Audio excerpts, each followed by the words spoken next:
Happy New Year. Welcome to the regularly scheduled meeting of the Community Development and Regulatory Services Committee for today, January 5th. I've been joined by Councilmember Cano, Quincy, Fry, Reich, and Warsami, which is everybody on our committee. We have a lengthy agenda this morning, so this afternoon. We'll start with the consent agenda, which is items 14 through 21. I'll note that there's been a request to return item 17 to staff. Are there any items anyone would like to pull 14 through 21? Seeing none, I'll move items 14 through 21, noting item 17 is being returned to staff. Comments or questions? Seeing none, all in favor signify by saying aye. Aye. Any opposed? That item is approved. All of those items are approved. If you were here for any of those items, you do not need to stay. We'll then move to our public hearing agenda, starting with item number 1, which is a land sale. Mr. Pettiford, welcome. Madam Chair, committee members, I have a proposal from Quinn Nugent to buy a property at 609 Fillmore Street Northeast. She offered the full $33,900 that we asked for. She proposes to build a fairly contemporary home that's 3,400 square feet, 5 bedrooms, 4 baths, with a double car detached garage. The lot size is 39 by 124. I had the pleasure of being out at the neighborhood when they reviewed this, and they were just delighted with this proposal, and so they recommended it. Are there any questions? Are there any questions for Mr. Pettiford on item number 1? Seeing none, this is a land sale on item number 1, which is 609 Fillmore Street Northeast. Is there anyone here to speak to this issue? Anyone? Anyone? Seeing none, we'll close the public hearing. Councilmember Quincy. Thank you, Madam Chair. I'd like to move approval of this land sale. Approval of item number 1 has been moved. For their comments or questions, seeing none, all in favor signify by saying aye. Aye. Any opposed? That item is approved. On to item number 2, Mr. Pettiford. Madam Chair, I have a proposal from Powderhorn Residence Group to purchase 2422 16th Avenue South to build a single-family home, which they will be marketing for owner occupancy. They have partnered on this project with East Phillips, and they're proposing to build a 1,750 square foot, 3-bedroom, 2-bath, single-family home with a 2-car detached garage. And again, the home will be sold for owner occupancy. The lot size here is 44 by 123. And again, they are partnering with the neighborhood, so the neighborhood supports and endorses this proposal. Mr. Pettiford, this seems to be the most expensive write-down I've seen pretty much in multiple years. Can you explain how we would think it was acceptable to buy a piece of property for almost $120,000? Because we thought something else was going to happen, and then when it didn't, we were like, oh, okay, no harm, no foul. We'll be $120,000 into it and turn around and sell it for 10. And think that was a good decision? Probably the initial decision to purchase it was challenged. Once that decision was made and we examined the structure that then was on the parcel, it was determined that it was grossly infeasible for repair. And as a consequence, it was demolished. And the resulting land value is fairly low. I think it's advertised at its full fair market value, which is 10-1. So the volume is very large because the purchase price is very large, and it was part of, I think it was the Phillips and Phillips project. And it was a piece that the neighborhood desired to purchase from, I believe, Mr. Meldo. And we did pay a considerable sum for the property. I unfortunately wasn't part of that process, but I did have the opportunity to sell the land. I appreciate that. I just want to take note that when we purchase property for an assemblage for a larger project and the project doesn't come to fruition, it probably should be noted we're that deep into it, and we should be looking at how we can recoup those costs out of the larger project. And it's clear here that we purchased this for the purpose of being part of a larger project, and when they didn't want to include it, we were like, apparently, okay, no big deal, we'll just take that giant loss, is what it looks like to me, since there's no other explanation in this report other than what I'm concocting, seeing what's happening. Well, this was a multifamily project. I presume that staff carefully examined with the developer the feasibility of this being included. They concluded that it was grossly infeasible, hence the decision to tear it down. It's unfortunate that it came at such a high price. Right, to the taxpayers. Exactly. Yes. I think we need to be much more conscious. So I would just note to CPED leadership, Mr. Taylor is here, so that's good. That when we say we're going to buy something to include in something else, and then we don't, there's a major cost. I mean, I'm sure you can use $117,000 for some other very good need in CPED rather than a giant write-off now as a result of that. So I think we should be very conscious this kind of thing does not continue to happen. This happened in 2001, so it was a long time ago, prior to the time that I was even chair of CD. And I've been chair of CD a long time. So I just want to make sure we don't play this game with other properties in the future. And I'm sure our finance officer probably feels the exact same way. Further comments from Mr. Pettiford? Thank you for your report. We'll open the public hearing on item number 2, which is a land sale at 2420 16th Avenue South to PRG. Is there anyone here to speak to this issue? Anyone? Anyone? Seeing none, we'll close the public hearing. Councilmember Quincy. Thank you, Madam Chair. I'll move approval of item number 2. Item number 2 has been moved. Further comments or questions? Seeing none, all in favor signify by saying aye. Any opposed? That item is approved. On to item number 3. Ms. Shoquist, welcome.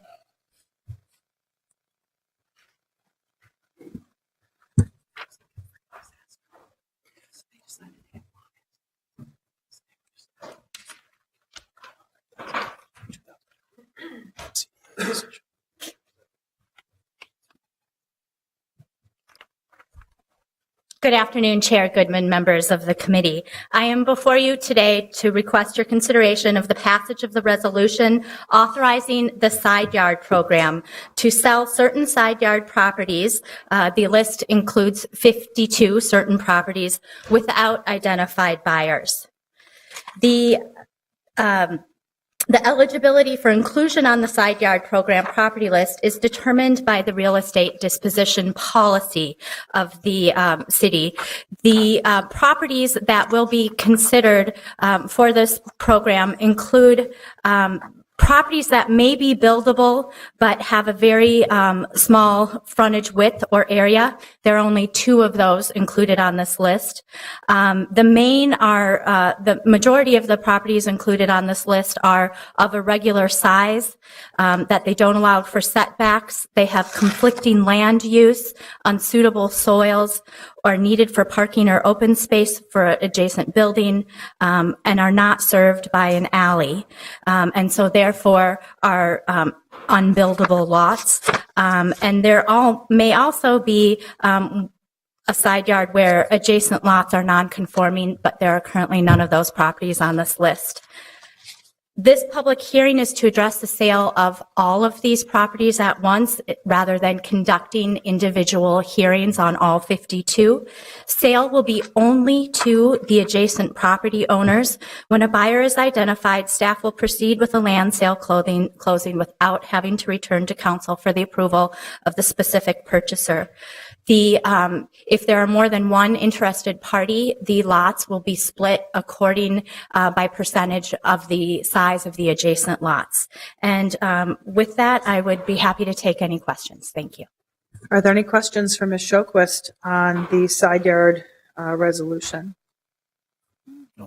Seeing none, well, thank you very much for your report. We'll open the public hearing on item number 3, which is authorizing a resolution of the side yard program for sales of properties listed in the report to adjacent neighbors. Is there anyone here to speak to this issue? Anyone? Anyone? Seeing none, we'll close the public hearing. Councilmember Quincy. Thank you, Madam Chair. I'll move approval of item number 3. Item number 3 has been moved for approval. Further comments or questions? Seeing none, all in favor signify by saying aye. Aye. Any opposed?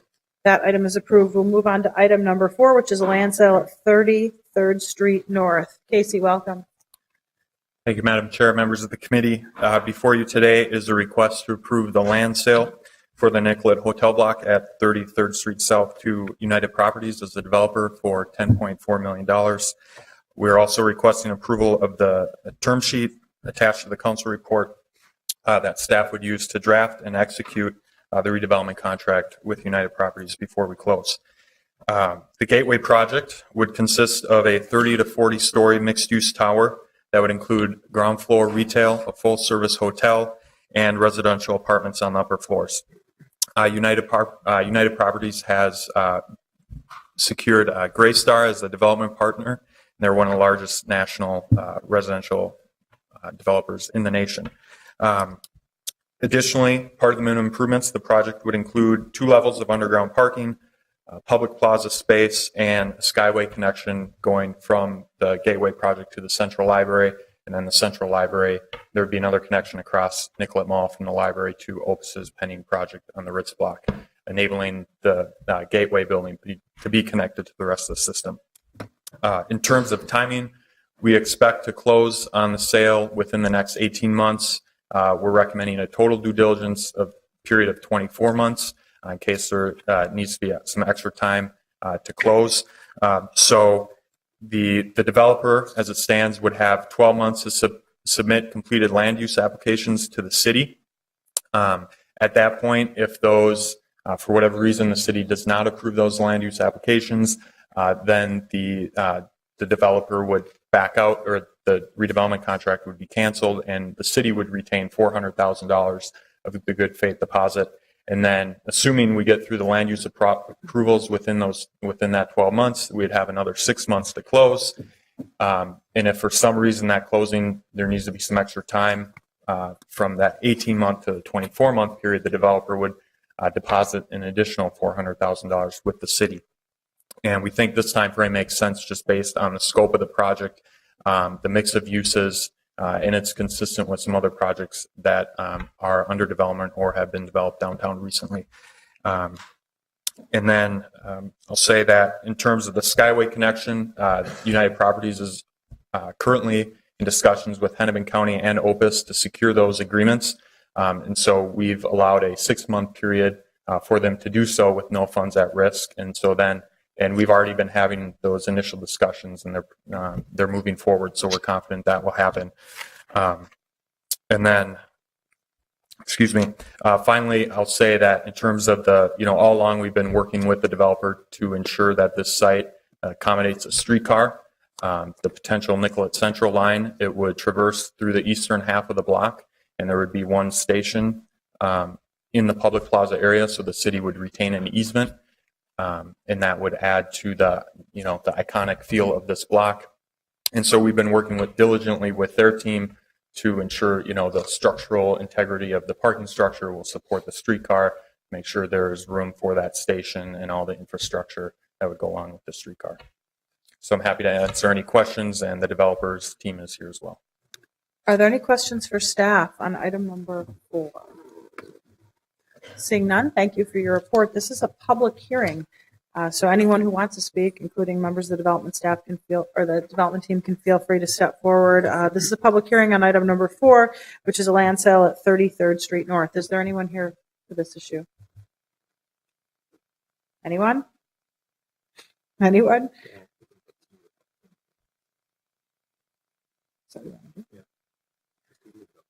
Okay. I'm going to leave the public hearing open, as it sounds like we're going to talk about forwarding this without recommendation. It's pretty shocking the developer doesn't want to get up and say something. I would think with a project as large as this, you might want to take the opportunity to say something. I don't know why I'd want to vote for this if you don't want to get up and ask me to. May I? Yeah. Very well. Good afternoon. Bill Catter, United Properties.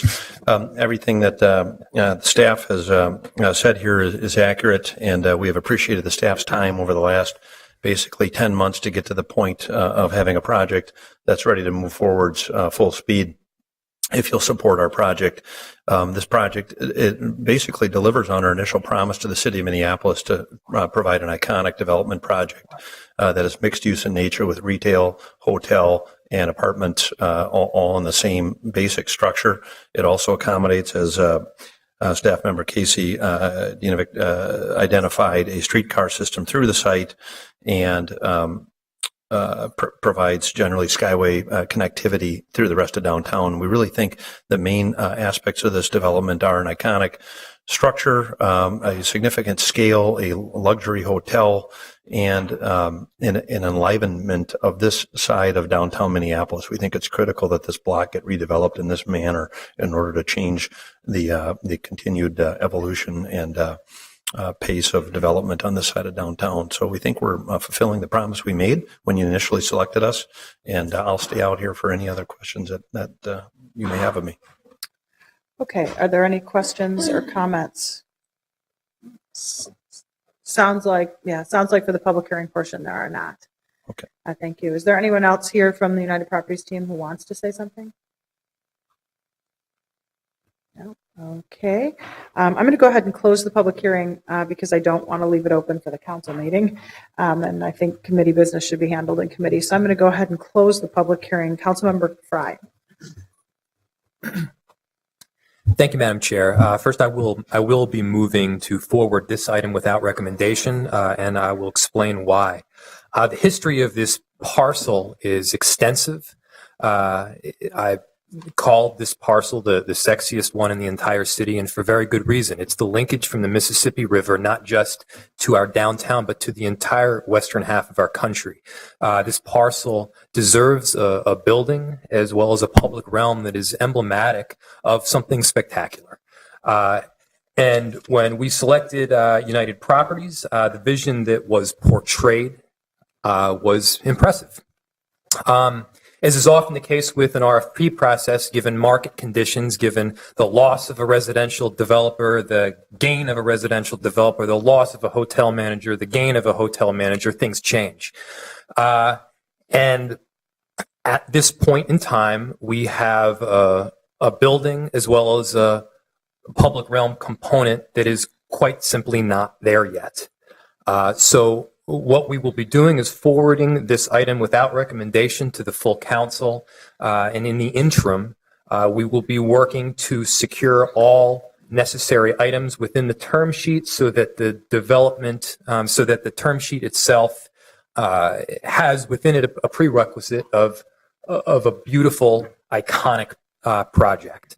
And I fully expect us to be able to get to that point where it will ultimately get approval. And, so this particular incident being aside, I feel that it's also necessary to address our RFP process as a whole. Right now, and this is nobody's fault, but right now, our RFP process incentivizes overpromise, followed by change of plans, and in some cases, under delivery. In many ways, it's like a first date. On the first date, you're charming, you've showered, you're a wonderfully nice guy, and it's only in the third date where you realize that you live in the basement of your parents' house. And looking forward, we do need to find ways to change that so that all of the cards are laid out up front. Now, United Properties did that, by the way. There were changes in the market that necessitated changes in the ultimate parcel. But I do think we need to find ways of making the playing ground completely fair going forward. So with this particular project, I think there's quite a bit of promise. I think that Gray Star, without a doubt, made the right decision in going with United Properties because this parcel is going to be extraordinary.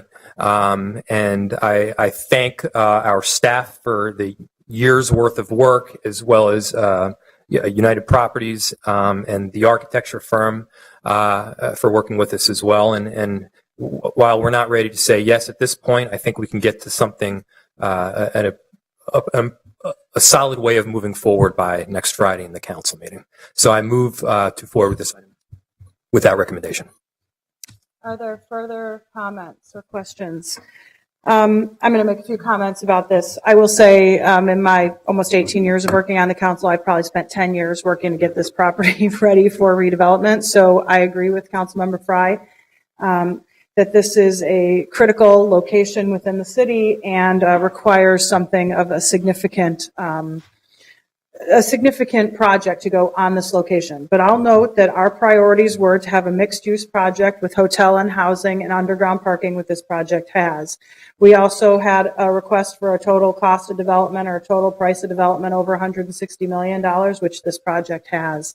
We asked for the highest possible price, and this project has the highest possible offering price.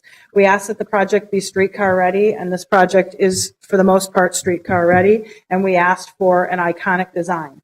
And I think iconic is in the eyes of the beholder. I don't personally think that this design is anything near iconic, but I think that that's often for other people to debate whether what they think is iconic. I thought that the design that was put forward by LHP was far superior to what you're showing now.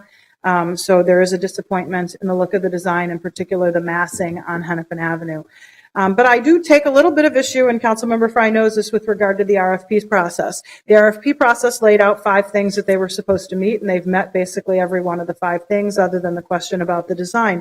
So I would say it is like a first date. It would be like me going out with someone who is 30 years old, 6'5", 175 pounds, blue eyes, blonde hair. And while we were dating, they dyed their hair to brown.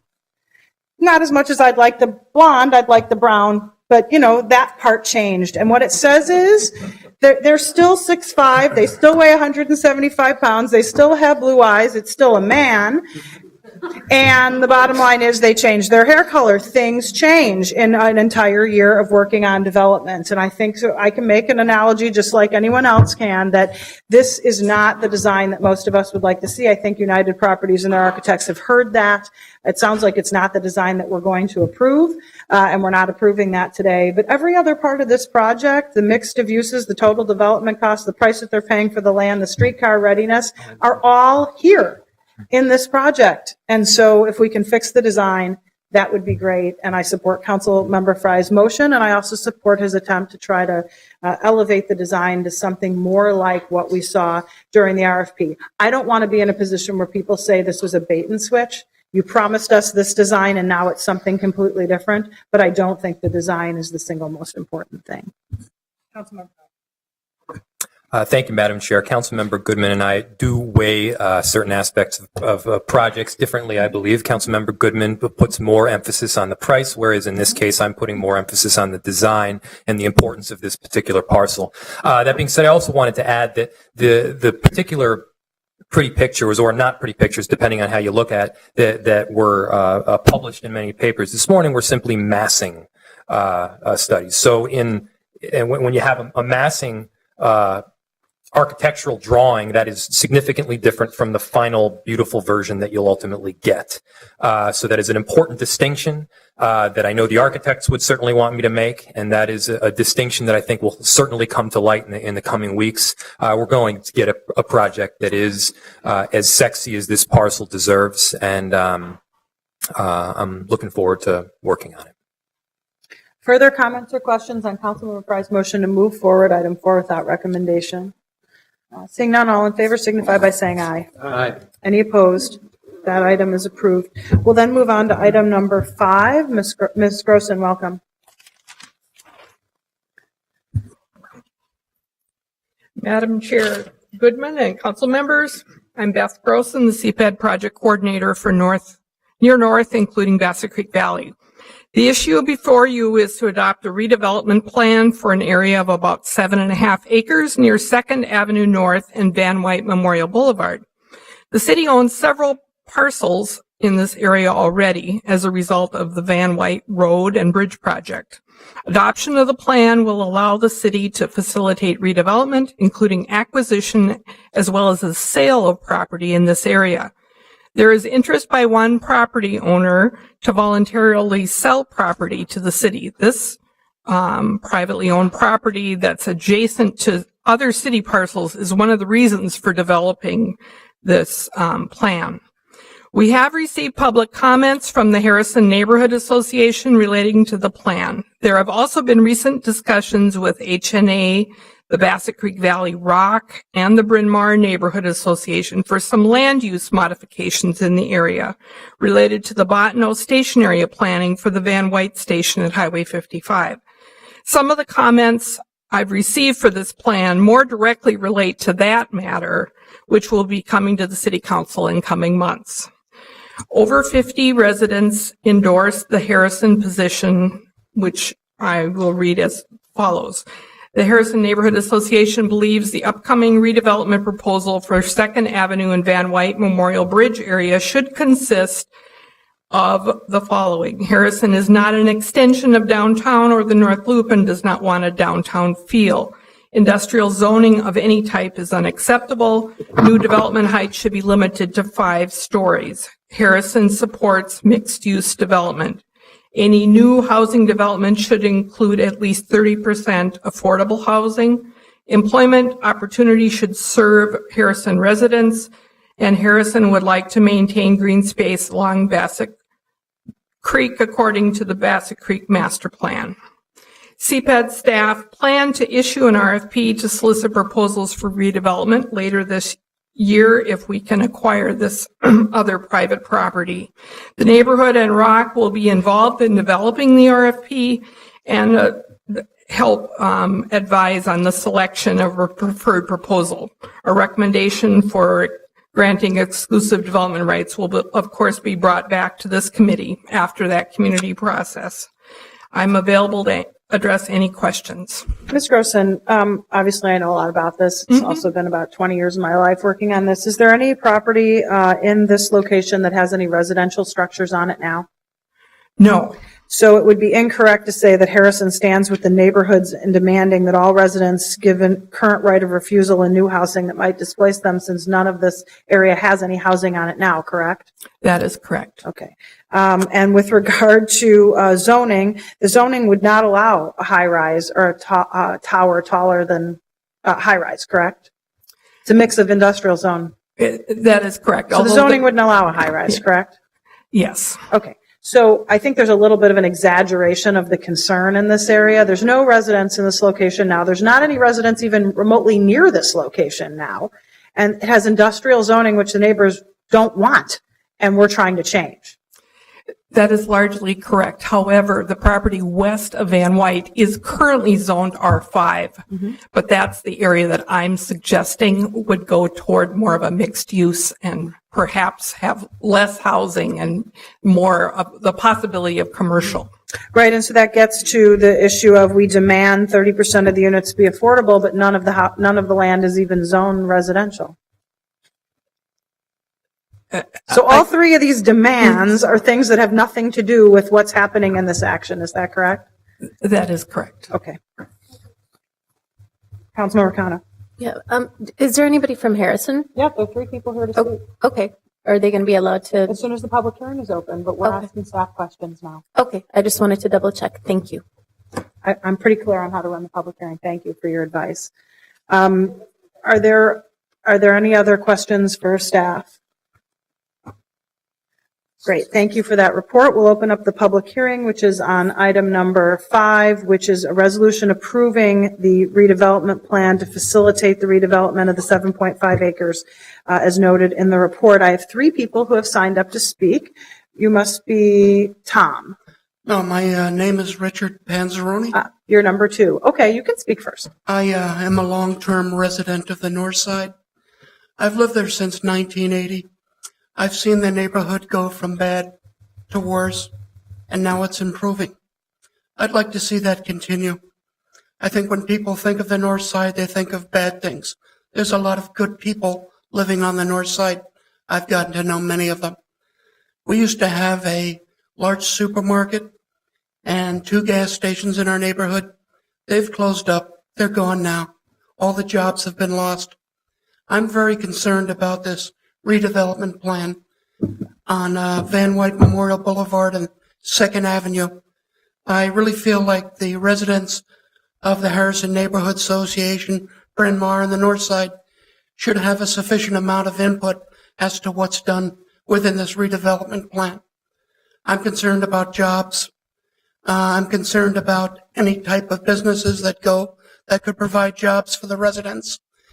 And I'm asking you that you consider us when you make these decisions. Thank you. Thank you for your testimony. The first person signed up to speak is, I can't read his name, Tom? Good morning, Chairman. My name is Tu Zhang. Could you just state your name and address for the record? My name is Tu Zhang. I work for the Harrison Neighborhood Association. Good morning, members. Good afternoon, members. On behalf of Harrison Neighborhood Association, in regards to the plan, I think we're supportive. Harrison is supportive of the mixed-use development plan. And what the concern was that with the mixed use, we're thinking that there might be a possibility that there might be some housing units in that area too. And the residents, I think their concern overall is that they're just concerned about the potential for gentrification in the region. And they do take pride in all of Harrison, including the business areas too. And, the residents just wants to put out their comments for the council members to consider. And Harrison looks forward to working with City Council and move forward with this project. Thank you. Thank you. The third person signed up to speak it's super hard to read. Are you Mr. Powers? Powers, welcome. Thank you. Demetric Powers. Welcome. Could you state your name and address for the record? Demetric Powers.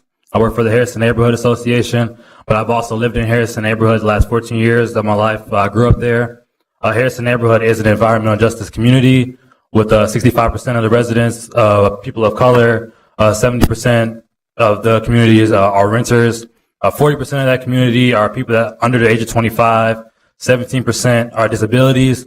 From a residential perspective, my biggest concern is the good intentions of this redevelopment plan and other redevelopment plans typically don't promise what they say they're going to promise as far as affordable housing options for community members, jobs, cleanup of contaminated soils. So we would like to just go forward with just stating that after the zoning changes happen, any new development that does happen, as far as any mixed-use development that includes housing, that 30% of that development have affordable options. Also that any job opportunities as far as construction, after construction, are offered to Harrison residents first, and not just Harrison residents, but North Minneapolis.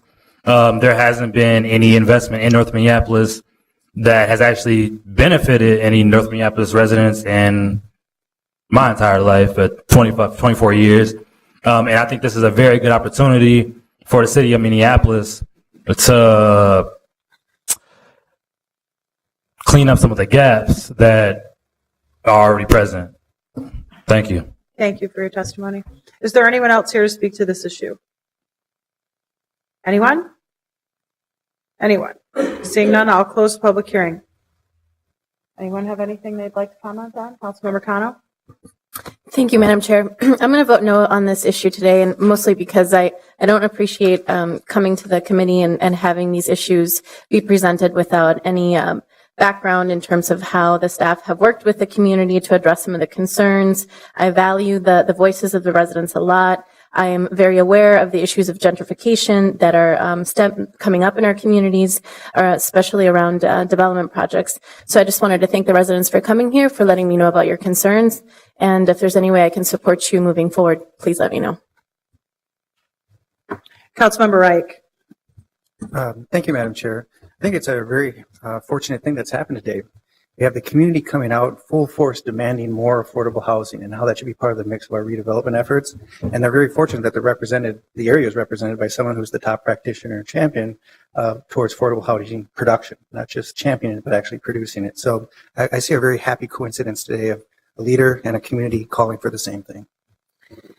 So here's what I'll say. For the past 15 years, there's been a process in place with the Harrison Neighborhood Association the Bryn Mawr Neighborhood Association and the Bassett Creek Valley. They've completed a master plan, and we're in the process now of implementing the master plan. The folks who work for the Harrison Neighborhood Association know this. They might be new. Mr. Powers himself has lived in the neighborhood for 15 years, so you're aware there's a plan in place, and that plan has very broad buy-in by everyone. So, Councilmember Cano, I don't think you need to worry. These are not new issues. These are issues the community has been working jointly on, Harrison and Bryn Mawr, for about 15 years. This parcel that we're speaking of specifically, quite frankly, now is crap. You would agree, it's nothing. It's industrially zoned, vacant land that we're attempting to do an RFP so that we can actually start the redevelopment process. There isn't a single person who would be losing their housing as a result of this plan because there is no housing there. So there's no residents that would need to be given any right of first refusal because there's not one single resident living in this location now. The zoning does not allow for high rises in this location, not in the current zoning code, not in the current master plan. So there's no concern that there are going to be high rises built and displace people who are living here. I do think the first speaker is correct. There probably will be some commercial opportunities, and absolutely the Bassett Creek Valley Master Plan Planning Committee in conjunction with Harrison and Bryn Mawr want to see exactly what you have been suggesting, which is why that's part of the existing and adopted plan. So if we want to move forward on something, we might as well move forward on something, but if we don't want to move forward on something, leave it the way it is. Perfectly fine with me. We won't have to worry about gentrification at all because nothing will happen for another 50 years. But in order for something to happen, we have to take an action to create a redevelopment district, and all three of these things that I got in an email saying we're worried about these things are not things to be worried about on this parcel. And I think we've explained that, and there's been a long-standing community process and master planning process that's been going on for about the past 15 years. I'm sorry, Councilmember Cano is unaware of it. On the motion to approve the staff recommendation on item number 5, all in favor signify by saying aye. Aye. Any opposed? That item is approved. With one voting no, that item is approved. On to item number 6. Mr. Frank, welcome. Thank you. Madam Chair, committee members, I'm David Frank here today for Rebecca Perel, who sends her regrets. As you know, the City of Minneapolis has a long-held vision for the Lake and Nicollet area, includes reopening Nicollet Avenue across Lake Street and the Midtown Greenway, and redeveloping the property on both sides of the reopened Nicollet Avenue. There's strong policy support and support from the community for this effort. In April of 2014, the City Council approved the Lake and Nicollet redevelopment plan, and just this past November 2015, the City Council authorized acquisition of the 30 West Lake Street grocery store parcel and negotiating an option for the 10 West Lake Street Kmart parcel. The city acquired the grocery store parcel this past December, and we are close to executing an option agreement for the 10 West Lake Street property. Up to $6,275,000 of funding for these transactions was appropriated from the development account until the City Council could approve a modification to the Common Project and Redevelopment Plan, at which time tax increment of the Common Project will reimburse the development account fund. Staff is here today to recommend that the City Council conduct a public hearing and adopt resolutions approving modification 125 to the Common Development and Redevelopment Plan and Common Tax Increment Financing Plan, and modification number 1 to the Lake and Nicollet Redevelopment Plan, and appropriate Common Project tax increment revenue to repay the temporary funding. Thank you, and I'm available for any questions. Are there any questions for Mr. Frank? I think I've explained this issue. This is not allocation of any funding. Correct. It's opening up the possibility of a source for funding if we should go forward in the future. Madam Chair, that's right. Okay. Are there any questions for Mr. Frank? Seeing none, we'll open the public hearing on item number 6, which is a modification of the Common Development and Redevelopment Plan and Common Project TIF districts at the Lake and Nicollet redevelopment area. Is there anyone here to speak to this issue? Anyone? Anyone? Seeing none, we'll close the public hearing. Councilmember Quincy. Madam Chair, I'm excited actually to take step 2 of a long process going forward. So this modifies those funding opportunities, and so I'd like to move approval of this item. Item number 6 has been moved for approval. Further comments or questions? Seeing none, all in favor signify by saying aye. Any opposed? That item is approved. We'll move on to our License and Consumer Services public hearing agenda, starting with item number 1, which is the Bachelor Farmer Marvel Bar. Who's handling this, Michelle or Mr. Wilson? Thank you, Madam Chair. The Bachelor Farmer Restaurant Marble Bar is seeking a permanent expansion of premises to have an interior area addition at the front of their building and an exterior outdoor patio area at the rear of the building. This additional seating will allow 41 additional seats indoors and an additional 72 seats out of doors. The Bachelor Farmer has operated at this location since 2011. A public hearing is required for this expansion. Notices were mailed to residents and property owners within 450 feet on December 14th. We also notified the North Loop Neighborhood Association, Downtown Neighborhood Association, Warehouse District Business Association, and we posted multi-unit residential dwellings in the area. We received no responses for or against this application. It seems to meet all of our requirements, and staff is recommending that you approve this application. Are there any questions for Mr. Wilson on item number 7? Councilmember Frye. Thank you, Madam Chair. Mr. Wilson, just to be clear, does the expansion also includes the area to the side, not to the back of Bachelor Farmer? So that patio in between Bachelor Farmer and Ascot Finlayson? Madam Chair, Councilmember Frye, yes, it does. It is on the side. Yeah. Are there any further questions for staff on item number 7? Seeing none, we'll open the public hearing on item number 7. Is there anyone here to speak to this issue?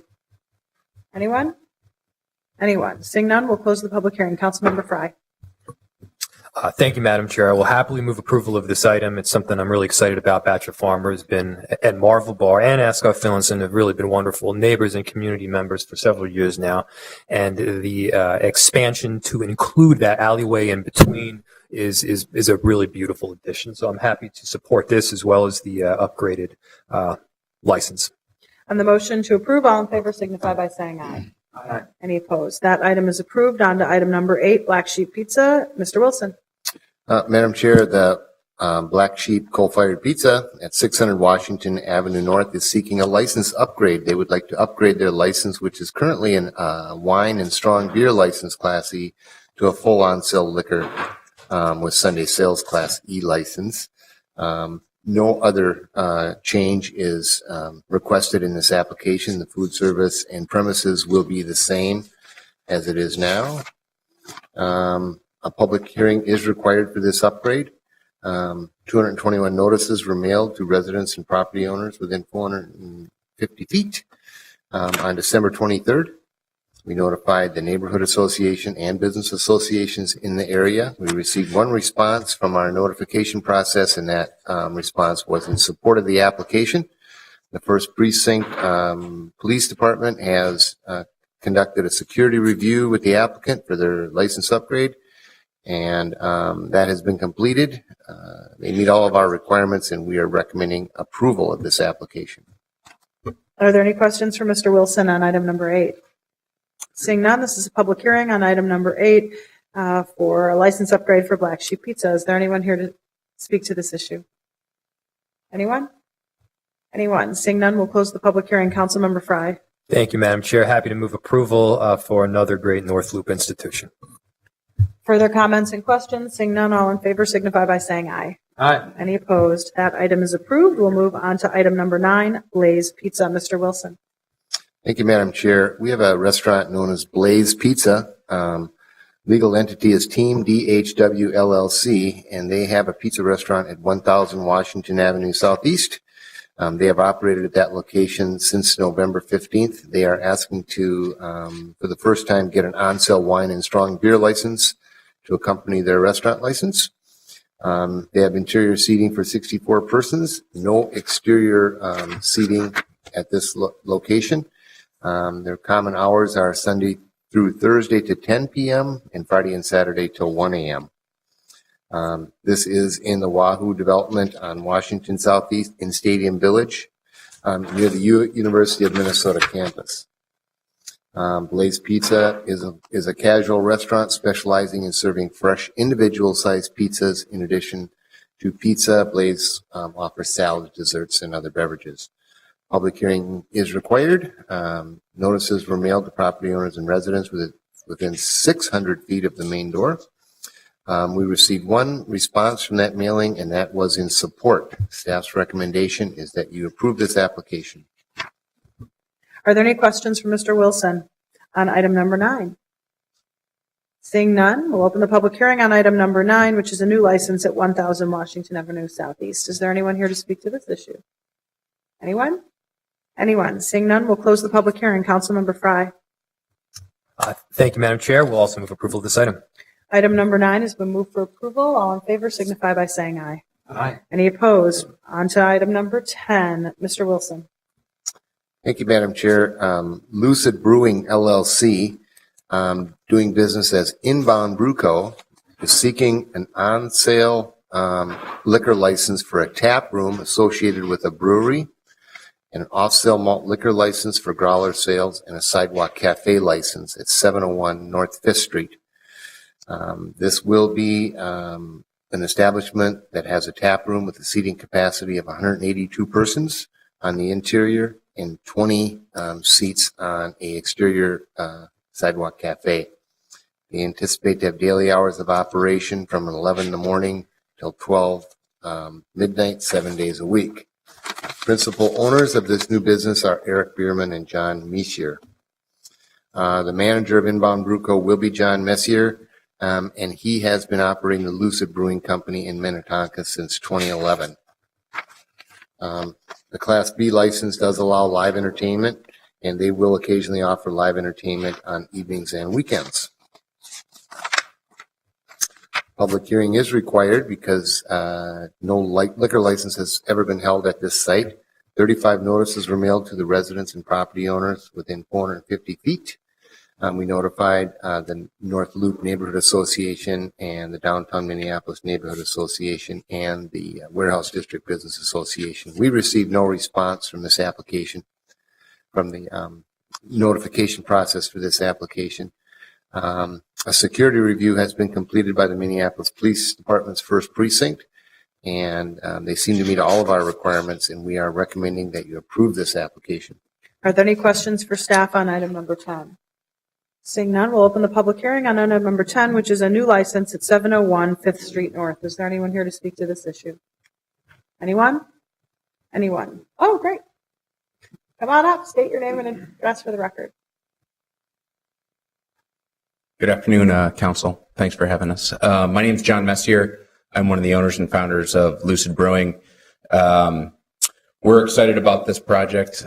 We've been building the building out for a few months now. We've operated as Lucid Brewing for the last 4 years now, and we're looking to take on a new venture with a new tap room. Currently, we're out in Minnetonka. We don't have this kind of facility in the back of our warehouse, so this is going to be a fun experience. Well, welcome. Thank you for being here today. Thanks. Any questions? Nope, thank you. Is there anyone else here to speak to this issue? Anyone? Seeing none, we'll close the public hearing. Councilmember Fry.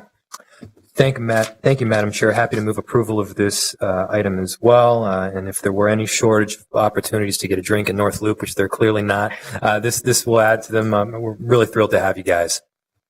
On the motion to approve, all in favor signify by saying aye. Aye. Any opposed? That item is approved. We'll move on to item number 11. Mr. Wilson.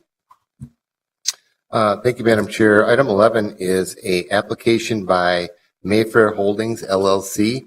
They're seeking a on-sale liquor license Class E to operate a restaurant to be known as FA. This is in the St. Anthony Main Complex at 219 Main Street Southeast. You'll have seating for 130 persons indoors and exterior seating for 60 persons as the seasons permit. We'll have operations till 1 a.m., 7 days a week. Jeff Rundell is the 100% owner, shareholder, and officer of this company.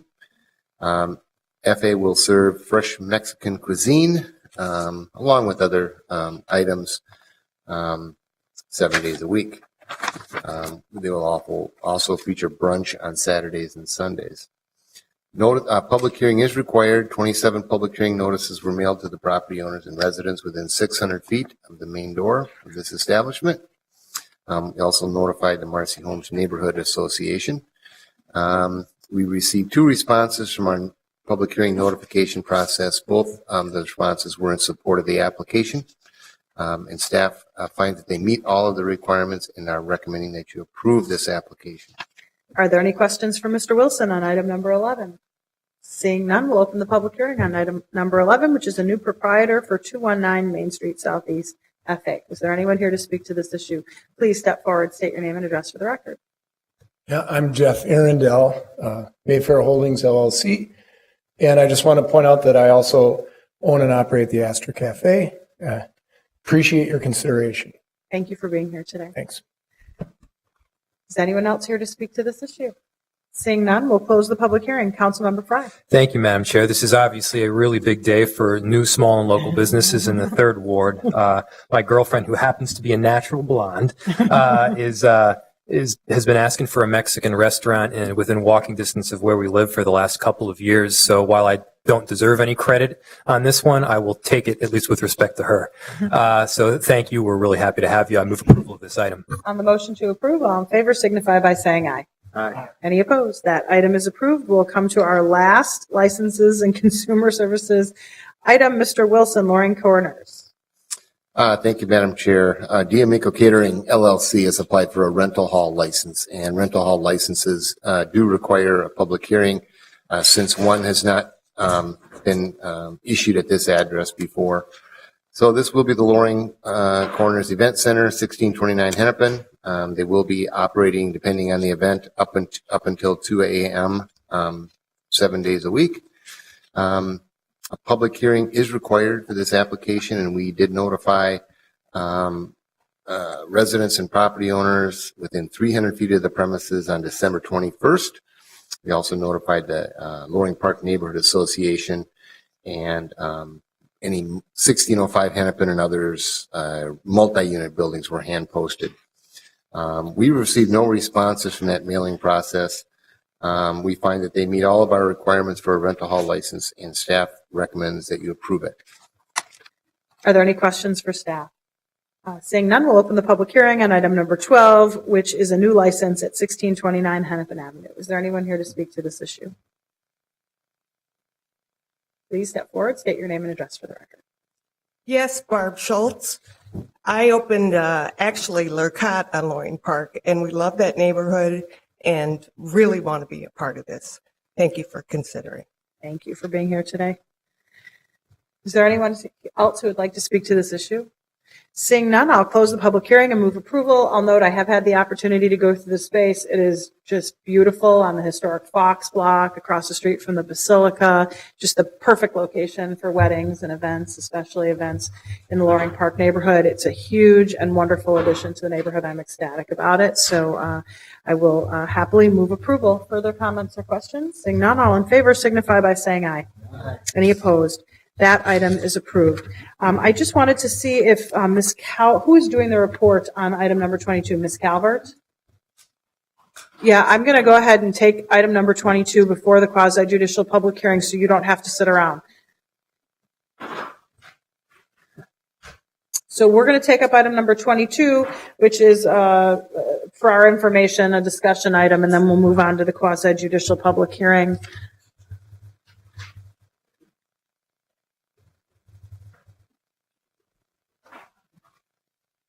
Ms. Calvert, welcome. Thank you for being here today. Thank you. I'm glad I was listening in.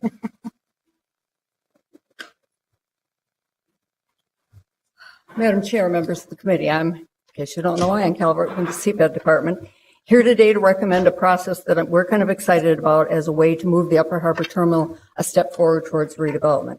For anybody who doesn't know or is watching on TV, the UHT site is a city-owned site, not quite 50 acres, that's located along the river in North Minneapolis from roughly 33rd to about 40th Avenue. Historically, it was operated as a barge shipping terminal, and what that is now, barge shipping has ended, and we are working to transition that to new uses. And the approved above the falls plan guides the site to be a combination of riverfront park and private development. And in a typical process between the city and the park board, we would have job owned and come to some agreement as to how much should be riverfront park, how much should be private development. They would have then gone off and done their park design and development, and we would have done one or more RFPs for private development.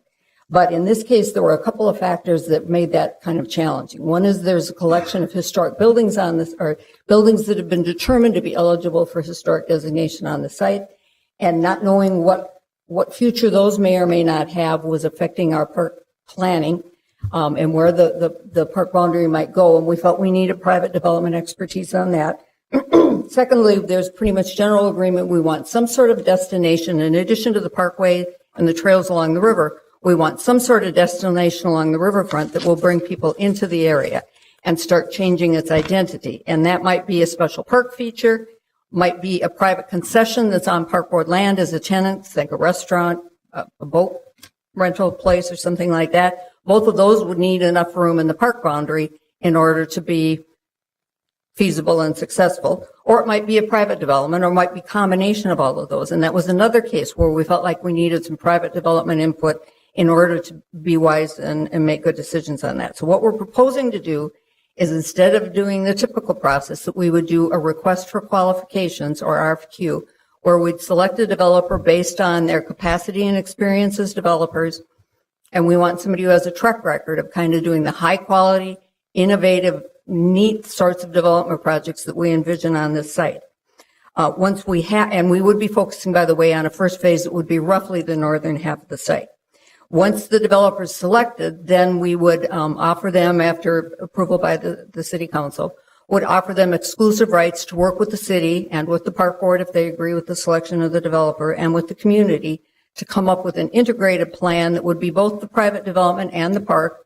Where do the park amenities go? What private development complements the park, et cetera. And we think that this way we would be able to get the private development input that we need to make wise decisions. And we think we also may end up with a more creative, synergistic plan, because we're looking at the two pieces of the whole working together rather than being somewhat separate. Along the way, we also want to do some sort of process, and we will be looking both locally and nationally for the master developer, but also we'll be working with them to try to identify local partners. That might be somebody who's interested in running a restaurant as a tenant, maybe a nonprofit that has a great program they want to operate on the river, maybe a developer who doesn't want to be the master developer but do a piece of it. So we do that sort of process along the way too. So the action that we're recommending today is approval authorization to enter into a memorandum of understanding, MOU, with the park board that would guide this process. And our hope is that this will be very collaborative, and all the way along the line, the park board and the city will come to shared decisions. You'll note that in the MOU term sheet, there are some recognition, there's some decision points where we may agree to disagree, go different directions, and we would kind of carve out what decisions are the cities to make, what are the park boards to make, so that we can still keep moving forward. So the outline, or the report in front of you, does outline it's a term sheet for the MOU. One of the attachments to the MOU is what we're calling characteristics of success, which kind of is an outline of what we want to achieve on the site. We will be refining that with community engagement. And then there's also kind of an outline of the process and a tentative timeline that I think, getting started anyway, is a little bit optimistic. One of the things I'd note is the MOU term sheet does include some identification of what tools both the city and the park board are willing to indicate in the RFQ we're willing to consider bringing to the table. Not that we're making a commitment, for example, to tax increment finance, but at least that we're saying we'll discuss that as we move through. So I'm certainly happy to answer any questions or go through the term sheet more in detail. I'm joined today with my park board colleague, Kate Lamers at the park board, who's been working with me arm in arm through the process if there are park board questions. Okay, are there any questions for Ms. Calvert? Thank you for your report. I have a few comments about this. I appreciate all of the work that you and the park system staff have put into this. So this is the first time in front of our committee that, rather than extending the contract for river services to maintain this site, that we're actually moving in a different direction, and it's been 50 years in the making. So I think in that way it's historic.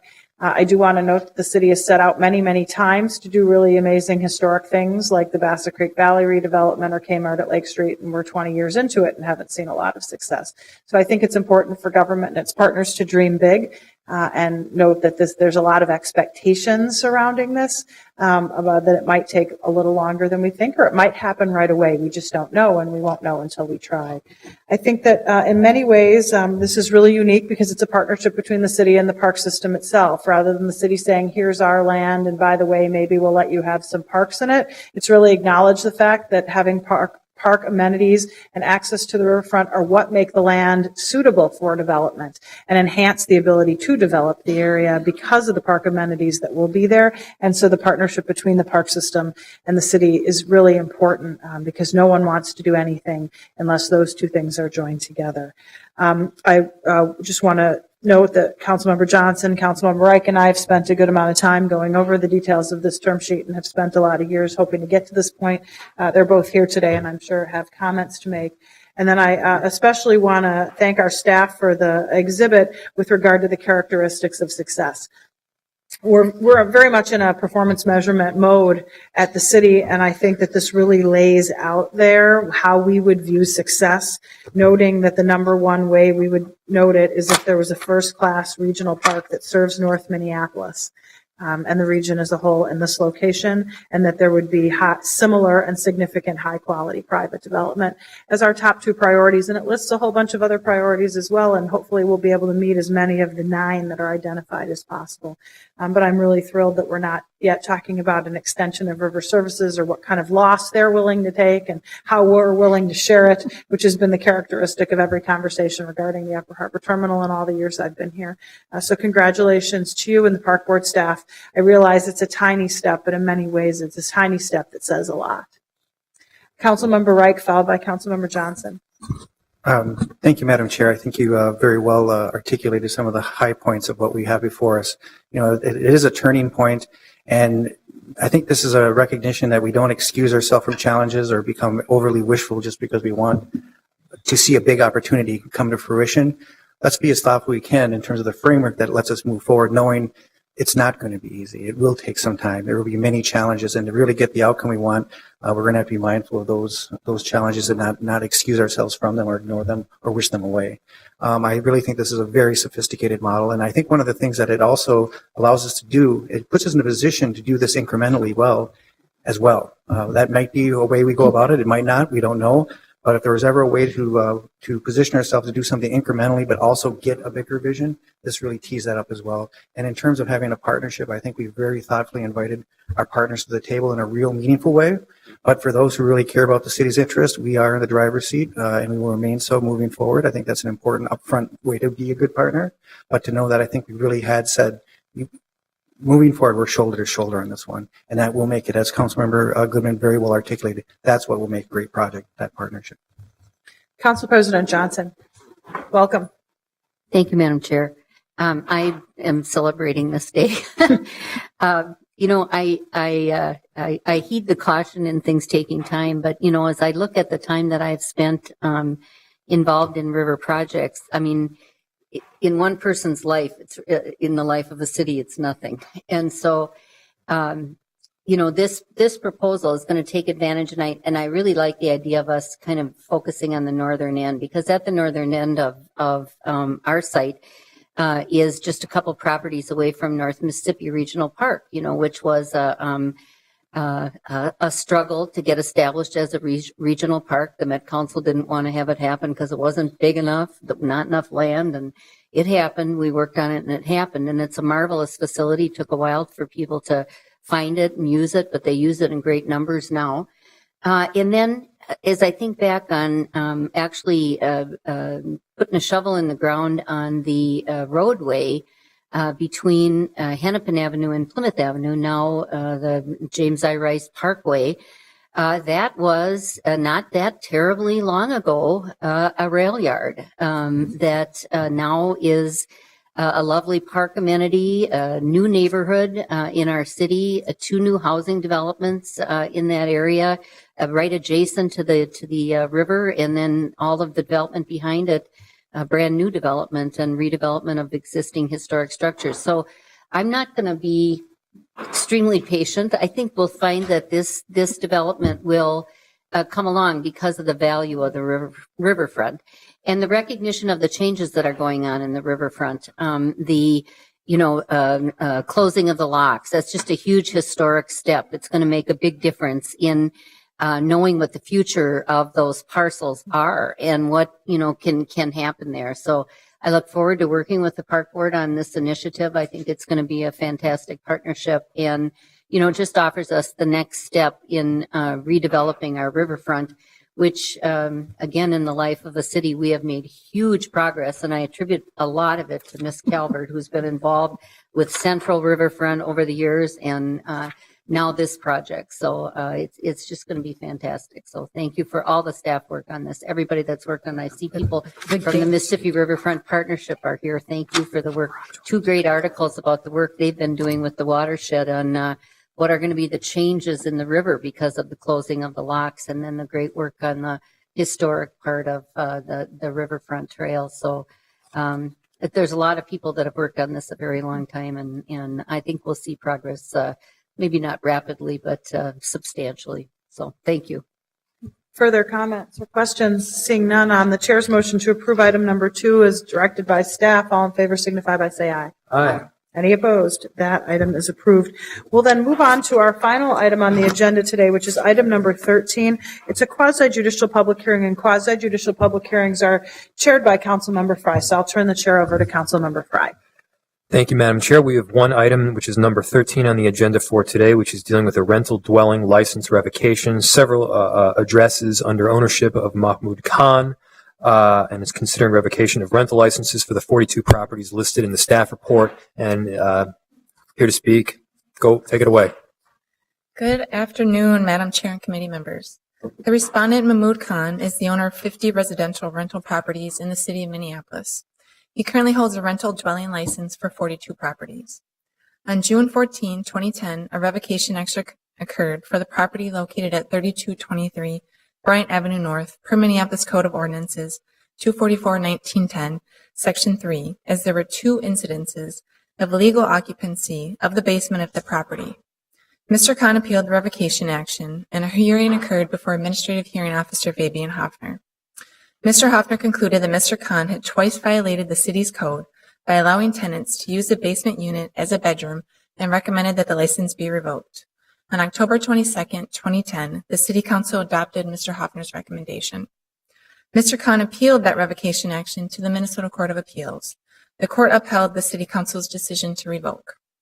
On August 16, 2013, a second revocation action occurred for Mr. Khan's property located at 2714 4th Street North, per Minneapolis Code of Ordinances 244-1910, Section 5, as there were repeated accumulations of weeds, vegetation, junk, debris, and rubbish at the property. Mr. Khan appealed the action, and a hearing occurred before Administrative Hearing Officer Edward Backstrom. Mr. Backstrom concluded that Mr. Khan had violated the city ordinance and recommended that the license be revoked.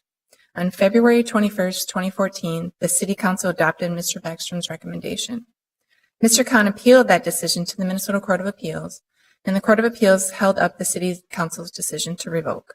Since Mr. Khan had 2 previous licenses revoked, it renders him ineligible to continue to hold any rental licenses for his remaining properties per Licensing Standard 13 of Minneapolis Code of Ordinances 244-1910, which states any person who has had an interest in 2 or more licenses revoked shall be ineligible to hold or have an interest in a rental dwelling license or provisional license for a period of 5 years. On February 13, 2015, a notice of revocation was sent to Mr. Khan and his attorney via U.S. and certified mail. The notices were also posted on all the rental dwellings, giving 15 days to file an appeal. An appeal was received. In addition, on March 6th, a notice of revocation action was sent to Mr. Khan and his attorney via U.S. and certified mail, citing that Mr. Khan was in violation of Licensing Standard 19 of the Minneapolis Code of Ordinances 244-1910. The notices were also posted on the rental dwellings, giving him 15 days to file an appeal. An appeal was received. On August 12th, 13th, and September 30th, 2015, the revocation hearing occurred in front of Hearing Officer James Gurbidge. Mr. Gurbidge considered all of the evidence presented, the arguments offered by both parties, and concluded that Mr. Khan was in violation of Licensing Standards 13 and 19 of the Minneapolis Code of Ordinances 244-1910 and recommended the licenses for the 42 properties be revoked. The city is requesting recommendation of the hearing officer's decision, and I'm here to answer any questions you may have. Thank you, Ms. Dowling. One quick question from me. This action comes under two separate ordinance numbers, and we can find proper cause under either one of them. So it's either MCO 244-1910-13A as one, and then 19 is the second, 13A being the ordinance that allows a city to revoke the remaining licenses once two have already been taken away, and then 19 being the showing of simply good cause. Mr. Vice Chair, committee members, that is correct. It's a just cause action. Just cause. Yep. Thank you. Do we have any further questions for Ms. Dowling at the moment? No? Thank you, Ms. Dowling. Maybe calling you back up in a minute here to clarify a few other items. In the meantime, however, I'll read the introductory statement. This is a quasi-judicial license hearing for which this committee is limited by law to hearing argument from the property owner or the owner's representative, but is prohibited from considering any further evidence or taking any further testimony. This means that you are required to limit your comments to arguments specifically addressing the evidence or testimony introduced before the hearing officer, which is part of the record that is already before us. You may not offer and we may not consider any new or additional evidence. Based solely on this existing record and the arguments that the parties make today, the City Council may affirm, modify, or reverse the recommendation that is before us. That being said, I would like to invite up either the owner and or the owner's representative, and I have on my list here that I believe it's Ed Rooney would like to speak on behalf of Mr. Khan. And if you could please state your name as well as your address for the record, and then if you could keep your testimony limited to that which has been presented to the hearing officer. Thank you, Mr. Fry. Members of the committee, my name is Edward Rooney, R-O-O-N-E-Y. I'm the attorney for Mahmoud Khan. My address is 100 North 6th Street, Suite 550A, Minneapolis 55403. I'll try to make my presentation brief, but basically what I wanted to make is 3 points. One is legally you can't do anything adverse to Mr. Khan's license because these proceedings have been fatally flawed. Secondly, even if you could, you shouldn't, and I'll explain why. And thirdly, I'll tell you what I think you should do. I don't want to get into great detail of it because it's issues that probably are more properly addressed by a court, but basically we were not allowed to present all the evidence we wanted to, and also we believe that this whole hearing process began without proper action by the City Regulatory Commission. Mr. Gurvich had no really authority to rule at all on anything.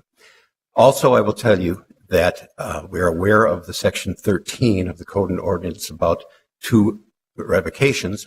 Our interpretation of the ordinance overall says that that does not authorize revocation. It may authorize a refusal to reissue, but there have to be 2 violations of that ordinance in order for there to be a revocation. So for there to be 2 violations of Section 13, there have to be a total of 4 individual property revocations. That has not happened. But these are issues more for a court.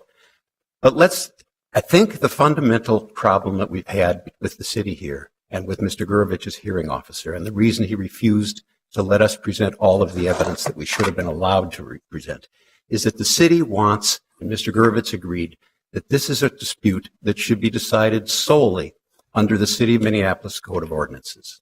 But that's wrong. This is a civil rights dispute. This is a fair housing dispute. And you cannot decide a civil rights or fair housing dispute without looking at the United States Fair Housing Act, without looking at the Minnesota Human Rights Act, and without looking at the obligations that the city has voluntarily undertaken in return for obtaining federal community development block grants to affirmatively promote fair housing, not just to not discriminate, but to affirmatively promote fair housing. And Mr. Gurvich refused to let us present evidence on those issues. But let's get to what we do know. We do know that there's a Fair Housing Act. It's law. It's not evidence. I can talk about that. There's a federal Fair Housing Act that says it's the policy of the United States to have fair housing throughout the United States, including Minneapolis, Minnesota. We know that the Minnesota Human Rights Act forbids discrimination in housing. in rental housing and housing ownership. Not only that, the Minnesota Human Rights Act forbids anyone from interfering with someone.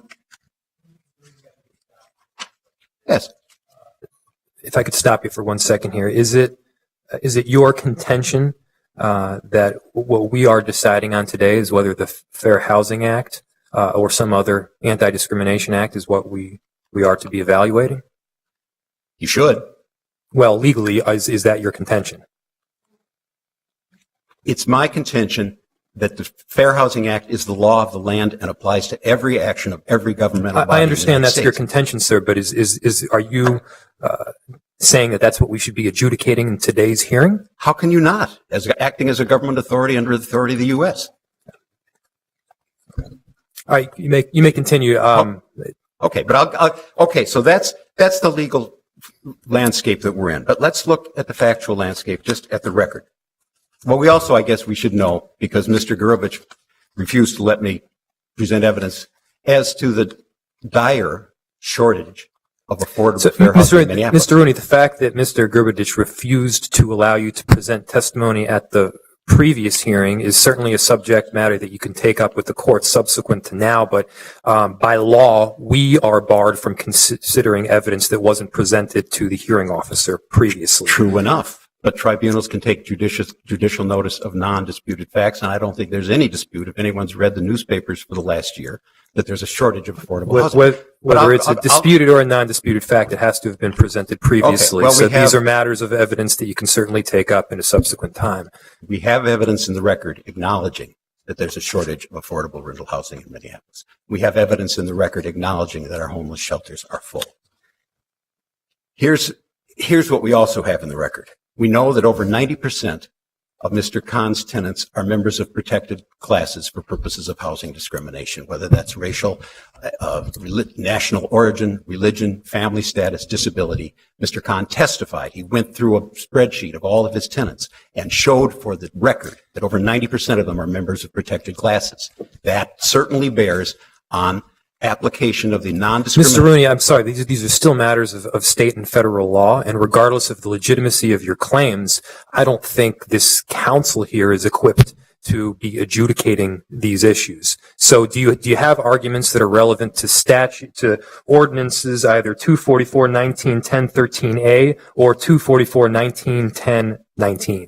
I do, but first let me state for the record, I think you are 100% wrong to say that the council cannot consider the governing federal and state law. I think that is a ludicrous proposition of law.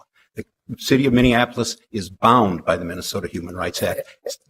But I would agree with you that we are bound by it, but adjudicating those items is another issue altogether. How can you take an action depriving a man of his livelihood, throwing 300 tenants into the street, and say you don't have to consider governing federal and state anti-discrimination law in doing that? That's nonsense. Continue, please. Thank you. What we do know from the record is that Mr. Khan has not had to advertise for tenants for the last 10 or 12 years. He receives repeated referrals from homeless shelters, from social service agencies. We know from the record that he's referred tenants through the Hennepin County Shelter Program, through Mary's Place, through People Serving People, through Catholic Charities, through the Salvation Army, through Lutheran Social Services. And this is not one time. This is over and over. Through St. Stephen's Shelter, through the Community Action of Hennepin County. That is in the record. He gets repeat referrals. They would not, I think we can make inferences. These organizations, which are looking out for the well-being of the people they serve, would not send this man repeat referrals if they thought he was not providing safe, sound housing for the people they refer to him. We know that Mr. Khan has been in this business for 31 years and that his tenants come back to him over and over again. We know that from the record. Donna Graham, who was a tenant who testified, said she's come back to him over and over again. Candace Vance is a tenant who testified, and I can provide you with the transcript citations if you'd like. They come back to him over and over again. He has a good reputation among tenants. That's in the record. We have no evidence whatsoever contradicting that. No record evidence criticizing Mr. Khan from either current tenants, former tenants, or any tenant advocacy agency. The record shows that Mr. Khan is providing a valuable service for providing affordable housing. It also shows that he is providing it to people coming out of homeless shelters, coming out of prison, people who are at the very lowest margin, the hardest people to find rentals for. And if we acknowledge that we have a homelessness crisis in this community, we should be giving Mr. Khan an award for helping deal with it rather than taking away his licenses. But if you want to get right to the ordinances, if you want a legal argument on interpretation of the ordinances, I'll be happy to give you that as well. First of all, the blanket revocation on account of two individual properties revocations is an ordinance provision that I don't think would stand up to constitutional scrutiny or scrutiny under the anti-discrimination laws. But setting that aside, if you don't want to deal with that, if you look at the ordinance carefully, it says you can have your licenses revoked, and this is a proceeding apparently to revoke Mr. Khan's licenses. If you look at that ordinance carefully, it's for 2 violations of Section 13, not for 1 violation, which would be 2 individual property licenses being revoked, but for 2 violations. Granted, that is a technical legal reading of the ordinance, but if ordinances don't stand up to technical legal readings, they don't deserve to be enforced. Mr. Rainey, I'm not understanding you at all on this point. If you care to just remake it in a different way. Sure, I addressed it in more detail in my client's letter brief dated October 21st, 2015 to Mr. Gurovich, but I will try to summarize that if I can in a moment for you.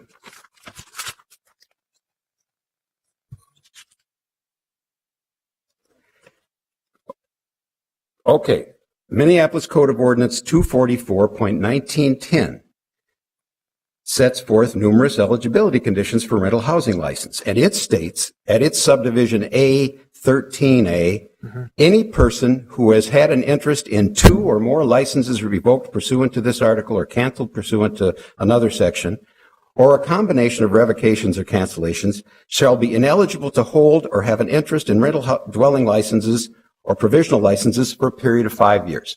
So, it doesn't say a word about revocation. Revocation is not in that ordinance, or not that in that subdivision, but revocation is in a different subdivision. So, well, hang on a second, Mr. Rooney. It says,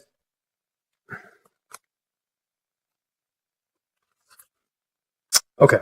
It says, any person who has interest in 2 or more licenses revoked pursuant to this article or canceled pursuant to 244.1925 or a combination of revocations or cancellations shall be ineligible to hold or to have in present tense. To hold or to have means presently you are in ownership and you are presently renting those out. It doesn't mention revocation because, at least in my reading, it doesn't need to. If it said in future tense, you are unable to further procure additional housing for a rental license, then your argument would make sense. Well, your argument would make sense if it weren't for the fact that there was a more specific part of the ordinance addressing revocations and circumstances under which there can be revocations. And that part of the ordinance says there can be a revocation if there are 2 violations of Section 13. Not a single violation of Section 13, but 2 of them. There have not been 2. There cannot be a revocation. That's my argument. And I will. Do you have any other additional arguments under the ordinances? Yes. Okay. 19 doesn't exist. The code of 19 exists, of course, but it makes reference to a provision of the Minneapolis City Charter, which from my investigation doesn't exist. So you cannot, this is the so-called just cause basis for revocation.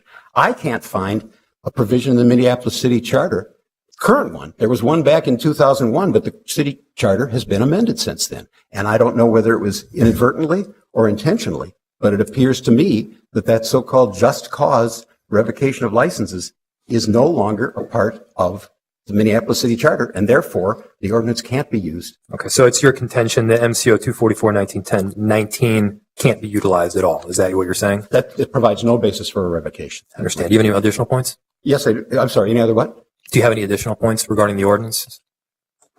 Those are my two points under the ordinance. Well, I guess the third point that I'll say under the ordinance, since we're parsing the ordinance, The ordinance requires, before there's an adverse license action, that and excuse me if I get the exact title of the officer wrong, the director of the Department of Regulatory Services must make a recommendation with respect to what should be done in light of it. There has to be a recommendation from the director. That starts out the whole procedure. That's what gives rise to a hearing. That's what gives the administrative hearing officer the authority to consider whether the recommendation is reasonable. There was no recommendation from and the evidence supports that. We asked Ms. Zerke, who was the records custodian, well, where is the recommendation from the department? It's not there. They couldn't find it. And without a recommendation, you don't have a basis to start this whole proceeding. So, analogizing to courts, this forum that purported to act had no subject matter jurisdiction. It didn't have the prerequisite first step that was supposed to have taken. So that's my third ordinance argument under the ordinance. It was basically the threshold argument. We never should have been here in the first place. Now, thank you, Mr. Ray. Do you have any points of clarification regarding the facts that ultimately led to these inspections and/or revocations? You mean the two individual license revocations? Correct. Well, I'll make a point of clarification because it's in the record and it deserves to be considered, considering the fact the property at 2714 North 4th Street was the second recommendation, and that's the one where Mr. Khan's license was revoked for his failure to pick up trash that was left on the property promptly enough. No claim that he left the trash on the property, no claim that the tenants left the trash on the property. But he's the landlord, he's supposed to pick it up. And perhaps that's true, but I think the overall context is ignored here, and that is, this is a property which was condemned, boarded up, slated for demolition, and this is evidence in the record from Mr. Khan's testimony. Joel Fussy, Assistant City Attorney. I would note that that hearing, that revocation action went to the Court of Appeals. It's been upheld. I don't think it's proper to debate the facts of that underlying revocation action at this proceeding. I was asked by the chairman. Thank you, Mr. Fussy. I would agree. So the revocation that he's presently referencing is neither of the two that we're presently dealing with.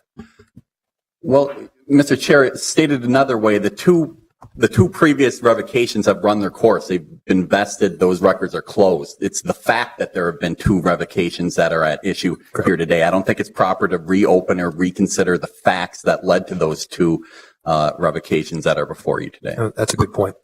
So we've been through item number 1 of your 2 and 3. Yes, we've been through item number 1, which is to say you can't do it legally. Item number 2 is to say you shouldn't. Right. And one of the reasons why you shouldn't, and we'll forget about whether or not there was a revocation. 2714 North 4th Street was one of the dozen or so properties that were vacant, boarded up, going to be condemned and demolished. And instead, Mr. Khan bought them, put in his own resources, subject them to many inspections, brought them up to code compliance, made them so they were occupiable by tenants, relieved the housing crisis here, and put property back on the tax rolls. That is another reason why you shouldn't. You should give this man some consideration for what he's done for the city of Minneapolis and its low-income tenants. But getting back to my other reasons why you shouldn't. Mr. Rooney, I'm going to ask you to get back to the facts that are actually relevant to the hearing at this point. I don't want to cut you off, but we really need to focus on the record that is actually before us. Well, with all respect, it sounds like you are cutting me off. If you're going to say that, if you're not going to consider reasonableness and are just going to do some kind of mechanistic application of what you believe the code ordinance requires, then I think you're once again running completely afoul of anti-discrimination laws. But I will briefly, and I can be briefly, I'm more than halfway through, cover the other ones, which are Mr. Khan has testified, and his employees and helpers have testified, that in the last 2 years, he has improved his management habits considerably. He's gotten help. And this is where your record breaks down. The city of Minneapolis provided a record of all of these site inspections, which of course can include drive-by site inspections where the inspector never gets out of the car, all these violation letters, all these violations, and the few numbers of administrative citations, although your own witness, Mr. Voutron, the supervisor of housing inspections on the north side, said that it wasn't really a very high number of citations. But they dump this raw data at you and ask you to draw some kind of meaningful conclusions from it. But what they don't provide you, and they say they could have, but they chose not to, is any kind of breakdown in that data. It's covering a 7-year period. We don't know whether all of these violations occurred 5 years ago and that the last 5 years have been fine. We simply don't know. I doubt that that's the case, but the city has the burden of proof in this proceeding, and they didn't tell us that. Likewise, the city said it would be too hard to provide comparable documentation with respect to other North Side landlords. So we don't know whether Mr. Khan's record of violations is better than average, worse than average, or anything. Likewise, I tried to get evidence. Well, the city of Minneapolis Public Housing Authority has 753 scattered site rental properties that they administer. I wanted to get evidence about maintenance conditions of those properties. Mr. Gurovich refused to allow me to subpoena that evidence. So you're having a bunch of data, dumped in your lap with no way to really use it to judge Mr. Khan's current fitness as a landlord.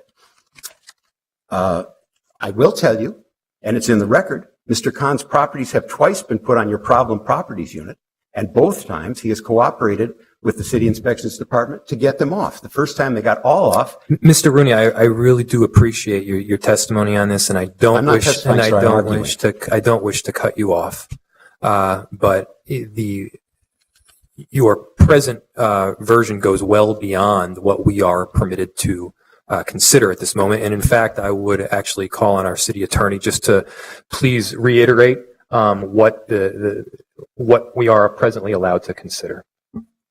Mr. Vice Chair and committee members, going to the ordinance governing the appeals, it states that you may hear argument from the license holder applicant, but shall take no further evidence. Simply means that in general, the applicant can make arguments regarding what was discussed in the record, the issues in the record, and what is in the record. I believe that some of what Mr. Rooney has argued about today certainly has been proper. He has been referencing things in the record. There have been other things that certainly have gone outside of the record, and it can be a fine line, but I believe that the general guidance would be that if the arguments are with regard to something that is in the record, they would be proper, although they can be limited in duration to a reasonable amount of time. So, Mr. Fussy, if evidence was denied at a prior hearing, whether by subpoena or otherwise, are we permitted to considering that evidence that was previously denied at this council meeting? No, you're bound to consider the argument that is the record that is before you and the facts that are before you in that record.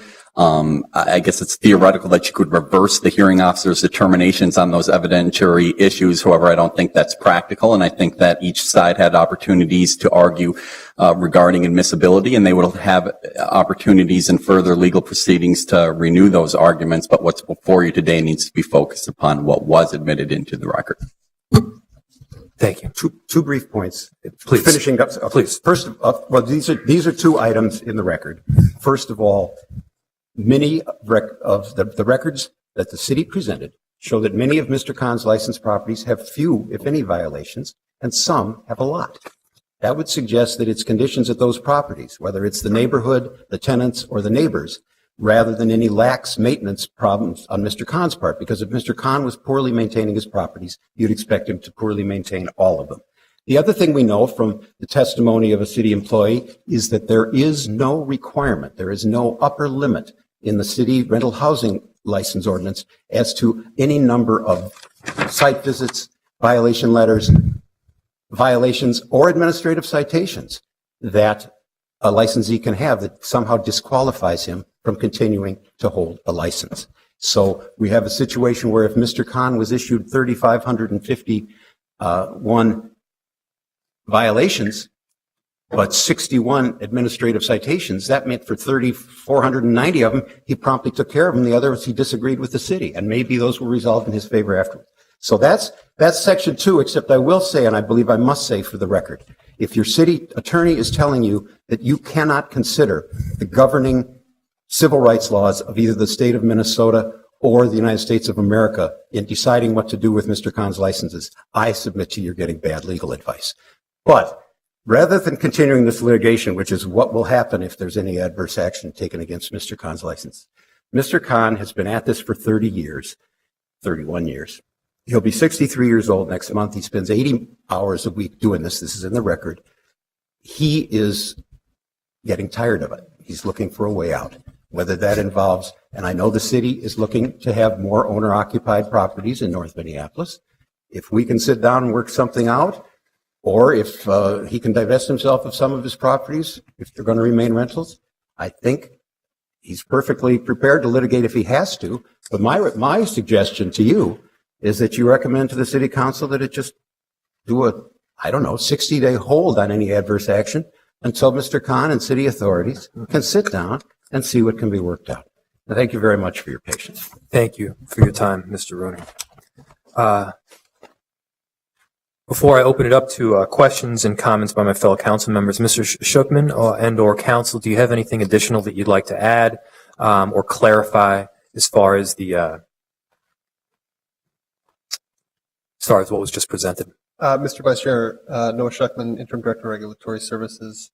Lee Wolf, Assistant City Attorney. I would say at this time, I don't have anything to add. I'm happy to answer any questions you might have. I can answer any questions you have as well, addressing the legal points that Mr. Rooney made. Those arguments were already made to the hearing officer, and the hearing officer, after getting briefing on those from both parties, has made the decision. So I don't think it's appropriate to relitigate that stuff when the hearing officer's already heard the arguments and made decisions on those. Thank you, Mr. Wolf. And if you could comment on the legitimacy of considering the federal and state claims, or actually not just considering them, which of course we're required to do, but adjudicating them at this time. Your Honor, the city's view is that at this point we're taking adverse license action based on violations of the code. We haven't violated any rights at this point. If they may be an argument they may have after the city council were to take action, but at this point we're going forward. The department has made a decision to take adverse license action against Mr. Khan for the reasons that are in the record, and I think it's limited to that as how we're proceeding at this point. Mr. Vice Chair?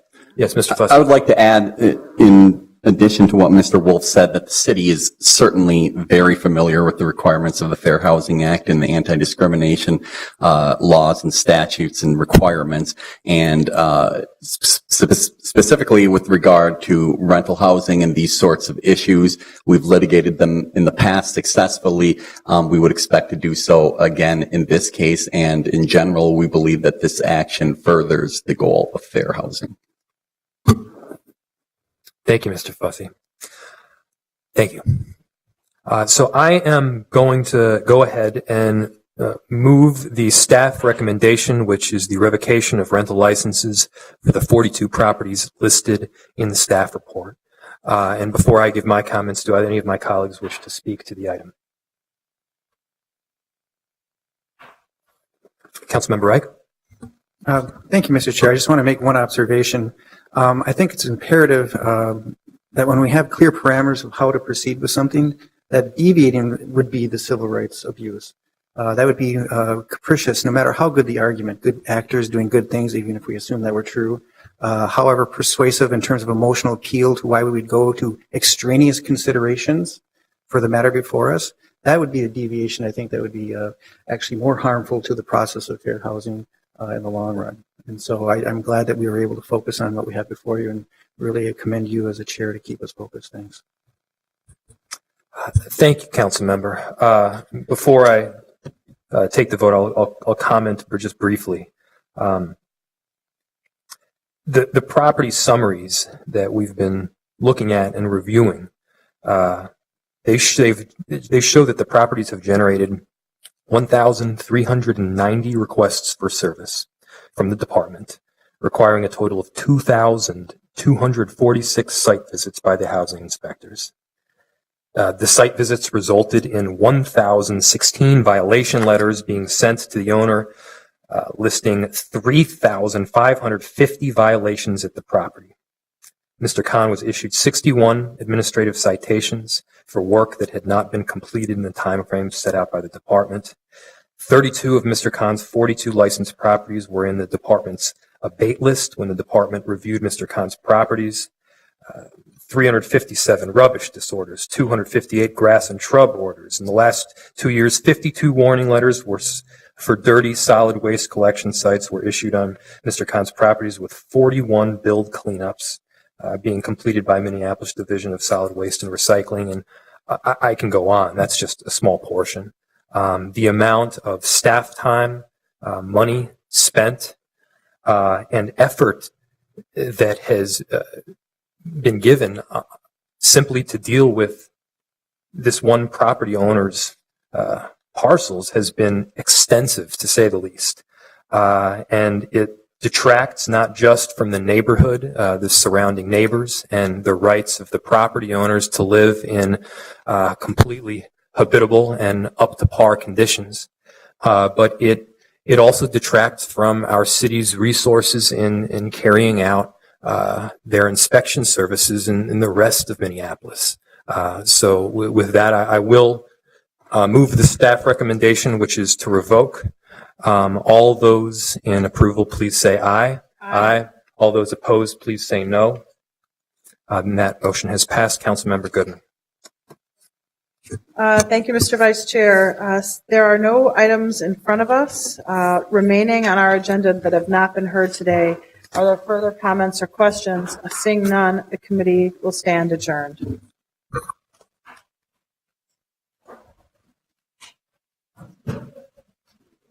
Hello.